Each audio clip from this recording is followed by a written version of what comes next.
Hi, I'm Mike McGee, content manager at Course Report, where we help people find and choose the best courses to reach their career goals. With the overall rise in AI, the AI automation job market is booming, projected to see 150,000 job openings in 2025. If you're looking for a career change, you may be wondering how you can break into this growing sector. Today, I am joined by Vadim Vozmitsel, a AI automation instructor at Careerist, who brings over 9 years of experience building products and now specializes in building multi agent AI systems. Vadim, I think you're the perfect person to answer my questions today. So let's dive right in. Absolutely. Let's do it. Awesome. Awesome. Okay. So let's start high level. What is AI automation? Yeah. So AI automation has become quite a broad, general, overall container for things. And there are many different subsections or things that you can do with it. So typically, an automation is anything that takes a bunch of processes and then puts them into some kind of single running thing, and then unites them and then executes them, typically a lot faster and more efficiently than how they were done in their manual, human only variant. So with automations, we can do everything, obviously, like posting things to social media platforms or to figuring out, running more test scenarios and determining which solution is best for cancer treatment. So the range of, things that you can do with it and where you can work with it is almost infinite. And it's used practically everywhere, from industrial and legal to content creation and basically everything in between. So I think that segues perfectly into the next question. With the AI automation market, growing, it's projected to reach over $638 billion in 2025. So what do you think is driving that growth? So I think one interesting thing about that is that it's not just the obvious sources, maybe like a growth in companies hiring more AI automation engineers or agentic builders, but it's the expectation that not just those specific roles do this kind of stuff, but product managers are doing this stuff now. Program managers are doing this. People that are not even, technical of any kind are now being expected to do more. That whole kind of notion of, AI is not going to replace you or completely fully take everything away from you, but someone using AI really well just might. That's the biggest thing to take away here, is that explosive growth is coming from, yes, the direct growth in agentic devs, orchestrated AI kind of back-end people, but then it's also just the widespread use of it for marketing agencies. A lot of people just now say, hey, why don't you guys kickstart a couple of highly specialized N8N flows for us, or get us a bunch of stuff done and make. So you're expected to kind of, be open to doing that and then potentially learning to doing it, because it's not rocket science, on a much wider scale in 2025. A couple of years ago, or maybe 10 years ago, that was not the norm. But nowadays, you're wearing a lot more hats. And that's not just for tech, that's also across science and a lot of, kind of more niche oriented businesses. I think that's a great opportunity to talk about the new AI automation online bootcamp. So what can a careerist student expect to learn in 8 weeks?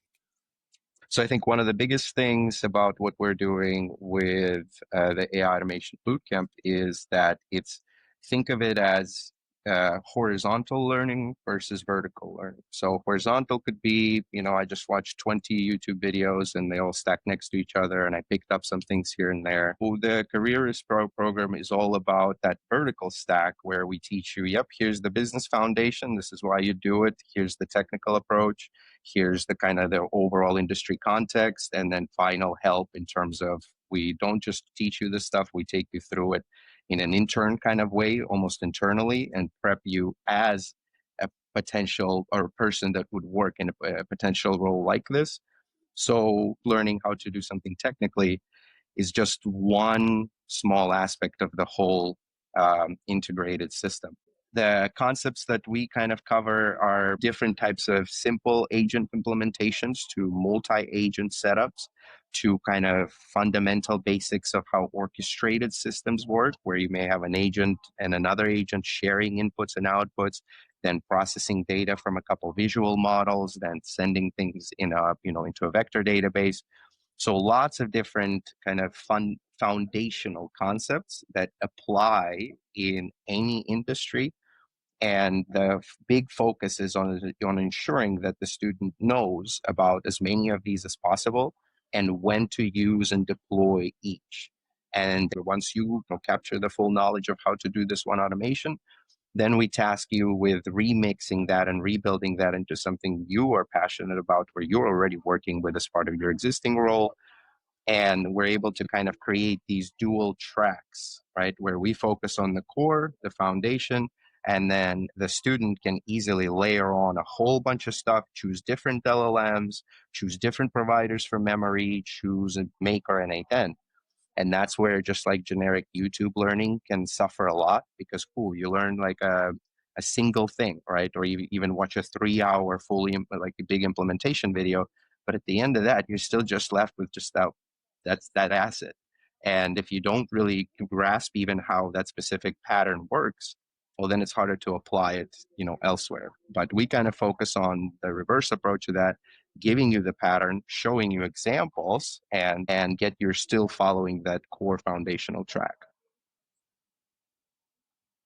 Love the emphasis of teaching that foundation, but also emphasizing and creating a learning environment for creativity and freedom. So definitely sounds like an exciting combination there. So building off that, given the proliferation of AI boot camps globally, what distinguishes Careerist from other boot camps?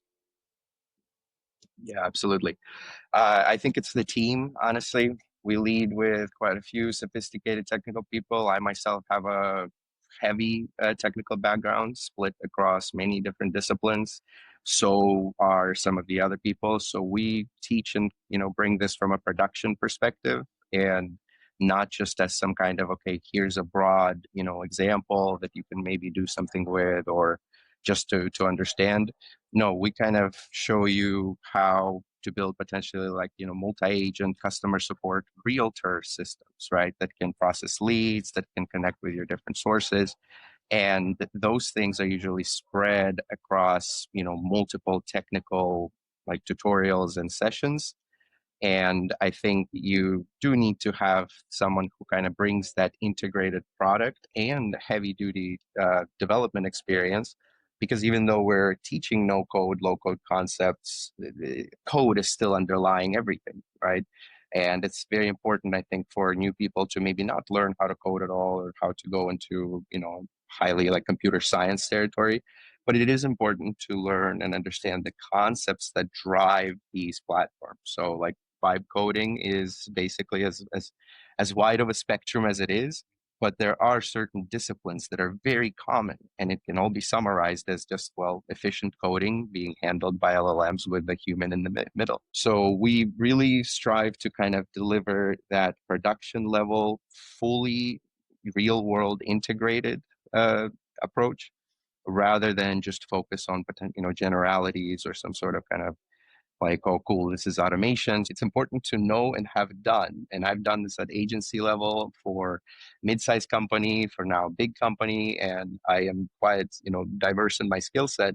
And I think a lot of people that teach YouTube stuff are not maybe at the level of but as to what they preach and teach oftentimes. So we kind of try to just, show the real deal and then immerse you in it, so that then you can kind of easily absorb that real world experience.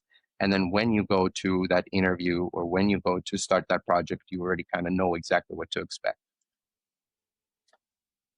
Thank you. Yeah, no, that real world experience working in, diverse work environments, especially with all this change with AI, and then bringing that into a beginner learning environment is definitely easier said than done. So, with that, what does a typical week look like for an AI automations bootcamp student? What's the time commitment and teaching style?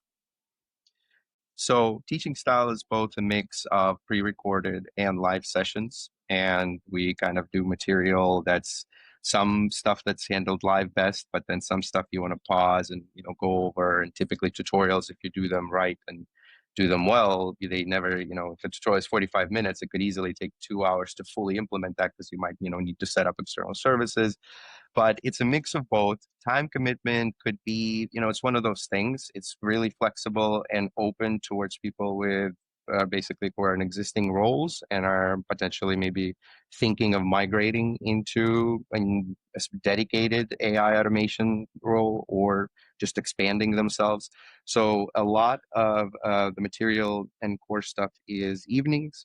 And we're also looking to kind of structure some stuff on Saturdays, and then most of the stuff is available in a pre-recorded format, but then there's a ton of opportunities. So it's not really a forced commitment, but ton of opportunity to do homework assignments that then expand on that, and real-time feedback from myself and other instructors. We really just want to make sure that you don't get stuck, right? Or get stuck as little as possible and are able to kind of recover and apply things to yourself. And another cool thing is that while you're learning on the core use cases and real world examples that we present, we tailor everything so that it's quite easy for you to patch in your own stuff. So you build one automation workflow, you learn how it all ties together, then probably within a couple hours you can build something that actually you can use in your own setup, and then maybe replace a service like Fixer. Basically, Fixer, they essentially handle your email for you. Well, we kind of show you various ways and architectures how to easily build that yourself. So you're, taking care of both on the core curriculum side, but then given this kind of personalized treatment. And then, yes, we do want our students to be sort of course, completing stuff across the core curriculum, but then also championing them to do their own thing, because ultimately everyone, is different, and just teaching someone, how to do one kind of specific thing can be limiting. Sounds very exciting, uh, and a little, challenging as you continue to customize and iterate on the curriculum. So, with a rapidly changing field, like how do you decide which tools to include? How do you keep the curriculum current in this evolving, field with no code platforms and different tools? Like how do you balance that and deliver that learning experience? Yeah, absolutely. So one of the biggest things is obviously, it's that thing that comes with seniority.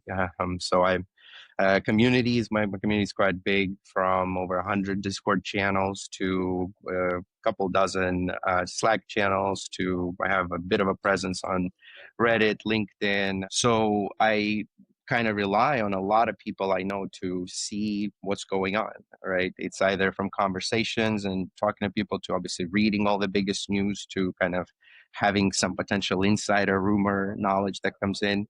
But frankly, all of it is underpinned always with research, tons of research. So I kind of have a unique workflow where I utilize Claude Code and live most of my life, or my digital life now, through a terminal. So I work, on much more than just code. So I'm doing research at scale daily, and I'm kind of able to, get that initial hunch or get that initial piece of data, like, oh, boom, N8N is about to blow, and they did, and I predicted that, almost like 2 years ago. It's kind of, impossible, of course, to predict what's going to happen, but it is quite easy to see trends. And for me, it's a mix of both stuff that I kind of, see externally and come across. And that's created a pretty wide network of people. So either now I just, see what they're posting, what's being mentioned in Discord channels, what's being posted on Reddit, and can quickly kind of triangulate a lot of sources across the board. So we keep up with the most current stuff. And typically, as soon as new changes are announced, it's a lot of analysis, research, and then field knowledge of, is what's really the zeitgeist supposed to be here? Are we heading in the right direction, or is that just a bunch of noise that you can safely ignore? Yeah, no, it sounds like kind of just all of your work whether personal and professional, is building this experience to where you can then guide students in the proper directions and also bring them into this organic community that you've helped build and cultivate there. So, with that student experience, what's the most challenging technical concept for students to grasp, and how do instructors help them overcome it? I think some of the most challenging stuff is kind of the more code leaning things. So even though Make and N8N and Diffy and Flowwise and so many, right, but these canvas like low code, no code development spaces, even though they abstract away the code and we don't really need to worry about that, the concepts that power all of this are still just code. So sometimes explaining those things like database schemas and how OAuth authentication works and how APIs truly work, how JSON objects, like why they're so widespread and why they matter from everything from the tiniest things to the largest things, that can be very difficult. And for some people, maybe that have some of that technical background and experience that can help them tie things in, it may be a little bit easier. But for some people that kind of I've noticed that come from, the very non-technical side of things, it can just be difficult to attach to, for it to really memorize. So for me personally, this has been a goal of my this entire year is to deliver content to distill all of that complexity into these low code, no code paths and tracks. We've take extra time to really ensure that even if you're coming from the most not, I've taught nurses, I've taught people that come from 20 years of IT background and everybody in between. And it's kind of, an important part of the process to be able to distill things. Some concepts do require just that commitment of, okay, it's just going to be hard for, a couple weeks, couple months. I'm just not really going to get it. And you just need to have that patience and the ability to just keep coming back to the, lessons. And usually, as I've seen it with literally hundreds of people now, it just snaps, just like with a lot of other subjects, right? It usually solves itself just by bringing your mind back to that concept enough times.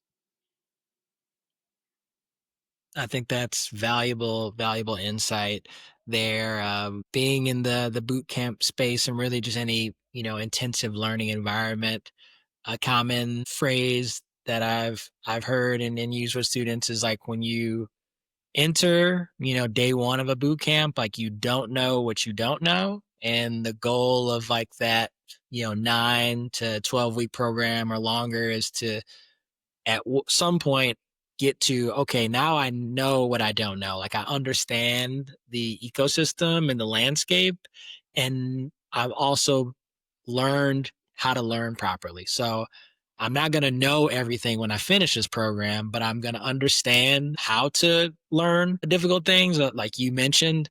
I'm going to build that grit, that perseverance, to know that even though I don't get it right now, I'm going to eventually get it, whether that's a week from now, a month from now, a year or more from now, because I have the tools. I understand how to solve complex problems, and building from earlier answers, this new community, these peers that I can bounce questions and problems off of, challenges to unlock, to have that light bulb eureka moment of, okay, I finally figured it out there. So really love that insight and also sharing your personal experience Yeah, with Mike, that's a really big thing you mentioned. That whole you don't know. I love that quote concept so much. You don't know what you don't know, and then you learn more, and you just realize, oh, I don't. It's so common with technical concepts because everything is related. And the world of back-end development to front-end development to automation development to agentic development, it couldn't be more different in some respects. But and then the more you learn about each one, you realize, oh wow, that those three other fields attached to this like this, and I don't know anything about those three fields. So people that kind of get flustered and frustrated, like I did, patience is one of the biggest virtues in this field, because after a couple of months, you just go, oh yeah, I that's it. And you might have gotten so frustrated for like a week or two, and then a couple months later, you don't even realize that it just that's it. It solved itself.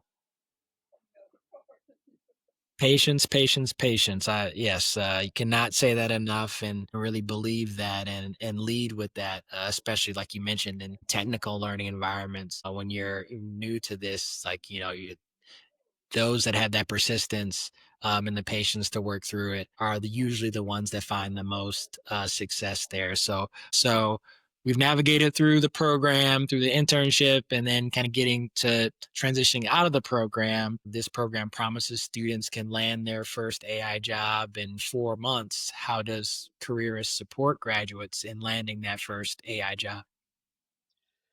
Starts with a strong foundation, and that includes not just technical, but also the bigger, broader context of it, which roles this is used in, where the business elements may tie in. Once that basic core track is done, and we enter into more of the intern and initial kind of portfolio building space, that's when a lot of that real world knowledge gets put to the test, and perhaps you start applying, and the student is encouraged to kind of share and remix and work on these like comprehensive projects.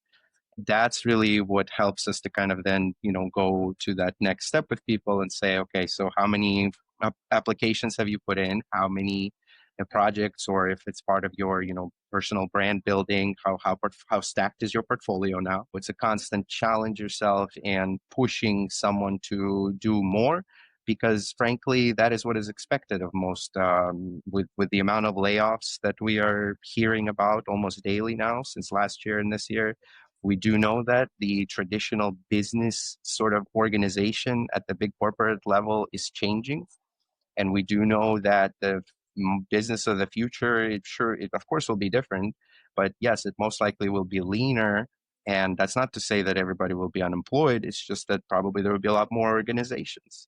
And we kind of try to, impart that on every student, so they don't just have this kind of simple anticipation that, okay, cool, I just like watch a couple tutorials and then I'm going to get hired. No, typically it's a lot more difficult than that these days, and you kind of have to, be a lot more savvy in how you approach this whole thing, and that's kind of where we come in. So, with this change in this rapidly evolving field, like what does the typical AI automation job look like, day to day? Yeah, it's quite a broad field where you have dedicated sort of, they call them lightly like flowgrammers now. So they're a programmer. You're expected to design workflows for business logic, either at Microsoft, or at a agency that's very small, and automation designer, sort of, for an orchestrated systems builder. These are some of the newest titles. But what happens a lot of times is there's, of course, not just the traditional 9 to 5 job approach. You can be hired on Reddit, you can be hired on Discord, you can be hired in many different places. And as I mentioned before, we are often now seeing that you could be a product manager, but then it's actually, the emphasis is AI product manager. And then within that AI product manager, guess what? There's like NA10. There is all sorts of basic prerequisites that if candidates come to them and some say, no, I've only like, I still write my, but product briefs in Word doc just by hand. I don't even go to ChatGPT I don't even know how to use all that stuff. That's a tough sell. Whereas people that just come in and say, yeah, this is how I use AI. This is how I know AI sucks in some ways. And this is how I know how to like expertly make it not suck.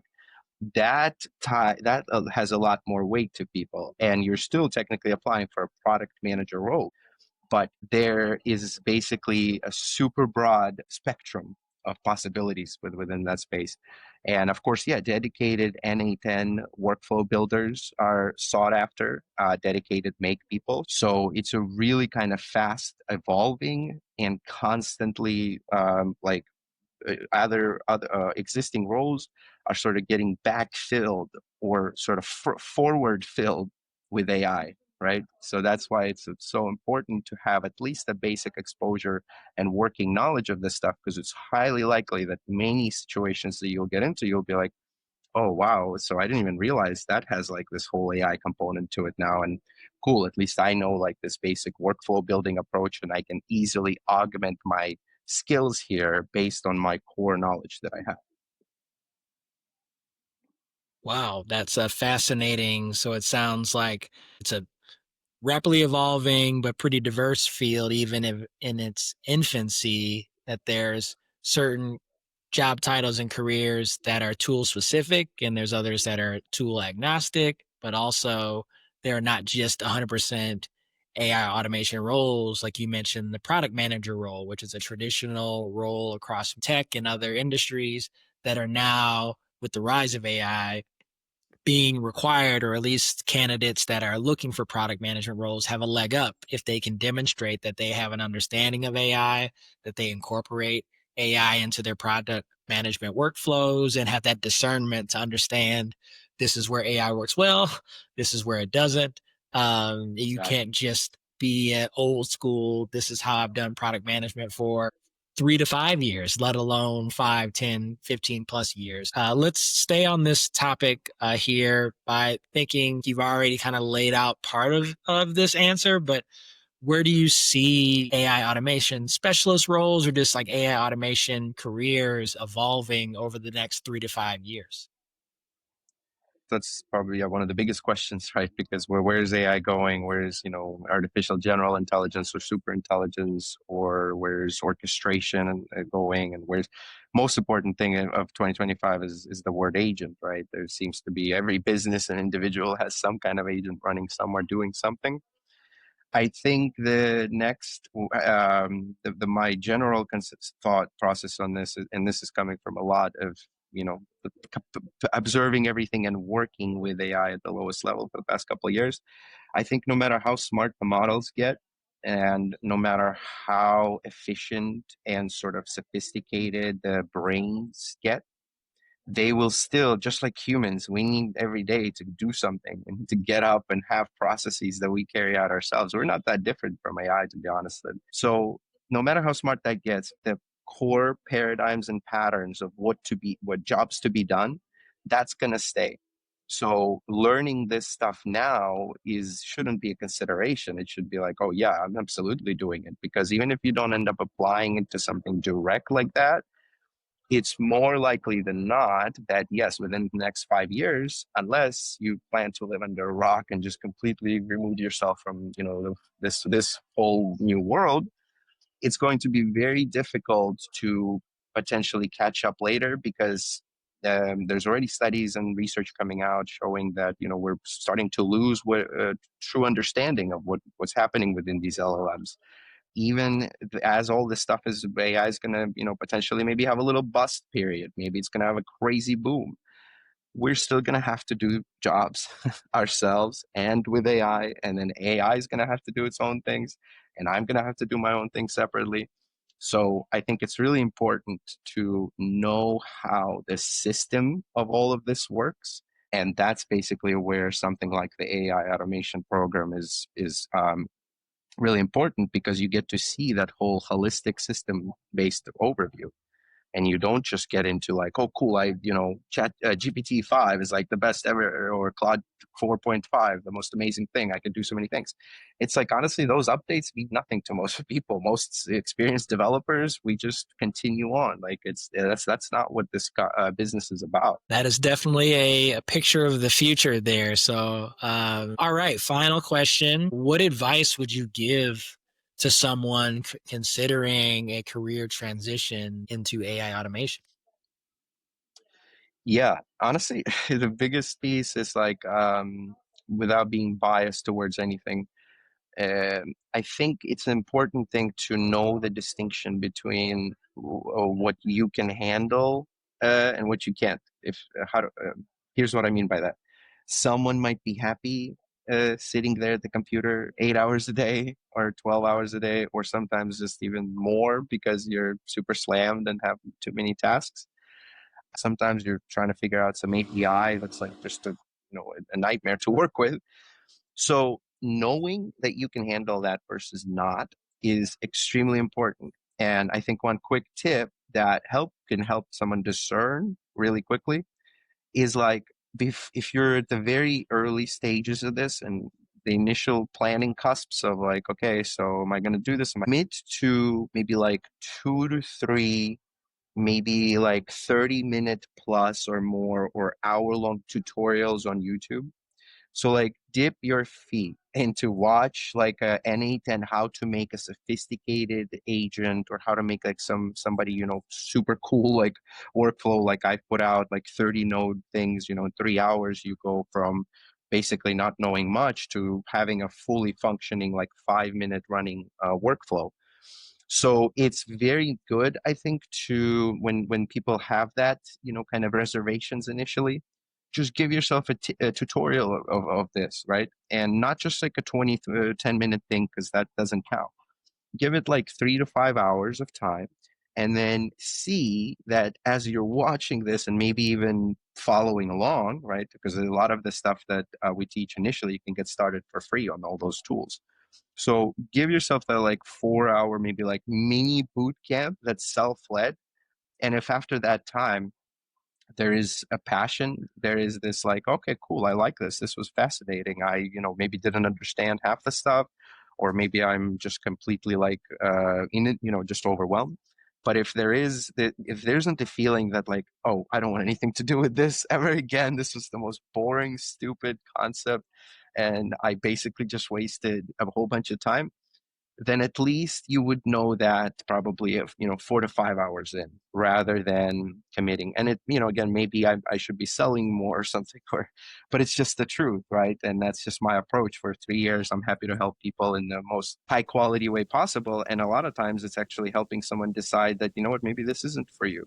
And not in a negative way, but just in a way of like some of us, like I still struggle with calculus. I had to do calculus in college, and it was some of the most difficult stuff. And I am not going to be doing calculus. I will ask an LLM now and work with it for 20 hours if I have to, but I'm not a calculus guy. I can't. And similar with music, I play like kind of light piano and guitar, but I never truly committed myself to that.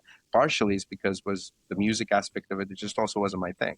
This I sort of gravitated towards naturally, was happy to do. I did 37 full overnighters in 2024. So I had a very busy schedule, just an insanity of a year. And I was not really that. I mean, I was a little upset, or like frustrated at times, but I didn't mind. It's passion. It's like I get this now. I love doing this, but it's really important, I think, for someone to actually give themselves like that time and then qualify themselves. And if the qualification is immediately clear, and you're just like, no, that's not for me. I just want to talk to people all day, and I do not want to sit there and like drag these nodes around and get all this crazy stuff set up. Or if you go, you know what, I enjoy this flow. This is a process that I can definitely be patient through, and I'm sure there will be like difficult parts, and I'm already kind of frustrated. But if you have that approach to it, then immediately it's clear, okay, I can do this, and then what's the next step? Oh, No, I think that's very refreshing and genuine advice there. I think it's not advice that's about, you know, aptitude or intelligence. It's about really kind of like your temperament, like really testing, do I have, going up again back to what you said throughout the interview, patience, persistence. Like, do I enjoy this? Do I have passion or excitement for this? So it's still built for beginners, but you still have to have the right conditions to be able to receive and to learn this skill set. This program is built for as many people as possible, but it's not for everybody, in the sense that, like, if you're impatient, if you just don't enjoy this type of work, then you should invest time and money into this opportunity. There's other things for you, but obviously, from what you shared here, there seems to be a good appetite for learning. And obviously, the professional side of this is evolving quite rapidly with many opportunities. So, thank you again. I learned a ton here, and hopefully, those that will be listening and watching along will learn as well. To find out more about this AI automation program and Careerist, you can read Careerist reviews on Course Report. This interview was produced by the Course Report team in partnership with Careerist. Thank you.